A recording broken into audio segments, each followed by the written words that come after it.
सभी श्रोतागणों का मेरा नमस्कार। जब भी बात नवरात्र की आती है तो हमारा मन मस्तिष्क पूजा पाठ, देवी माँ की अर्चना, आरती तक ही सीमित रह जाता है। लेकिन क्या आप जानते हैं कि नवरात्र का त्यौहार क्यों मनाया जाता है? इसकी मान्यता क्या है? सदियों से हम नवरात्र का त्यौहार मनाते आ रहे हैं, व्रत रखते आ रहे हैं। देश के अलग अलग हिस्सों में अलग अलग तरीक़ों से इस त्यौहार को मनाया जाता है। कहीं कुछ लोग पूरी रात गरबा और आरती करते हैं तो वहीं कुछ लोग व्रत और उपवास रखकर माँ दुर्गा और उसके 9 रूपों की पूजा करते हैं। लेकिन इस नवरात्र के पीछे असल कहानी क्या है, आइए जानते हैं। इस त्यौहार से जुड़ी एक पौराणिक कथा है। महिषासुर नाम का एक बड़ा ही शक्तिशाली राक्षस था। वो अमर होना चाहता था और उसी इच्छा के चलते उसने ब्रह्मा की कठोर तपस्या की। ब्रह्मा जी उसकी तपस्या से खुश हुए और उसे दर्शन देकर कहा कि उसे जो भी वर चाहिए वह मांग सकता है। महिषासुर ने अपने लिए अमर होने का वरदान मांगा। महिषासुर की ऐसी बात सुनकर ब्रह्मा जी बोले, जो इस संसार में पैदा हुआ है उसकी मौत निश्चित है, इसलिए जीवन और मृत्यु को छोड़कर जो चाहे मांग लो। ऐसा सुनकर महिषासुर ने कहा, ठीक है प्रभु, फिर मुझे ऐसा वरदान दीजिए कि मेरी मृत्यु ना तो किसी देवता या असुर के हाथों हो और ना ही किसी मानव के हाथों, अगर हो तो किसी स्त्री के हाथों हो। महिषासुर की ऐसी बात सुनकर ब्रह्मा जी ने तथास्तु कहा और चले गए।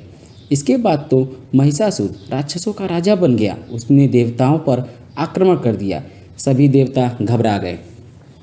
हालांकि उनके एकजुट होकर महिषासुर का सामना किया, जिसमें भगवान शिव और विष्णु ने भी उनका साथ दिया।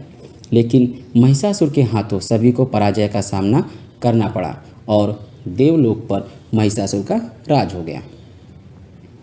महिषासुर से रक्षा करने के लिए सभी देवताओं ने भगवान विष्णु के साथ आदि शक्ति की आराधना की।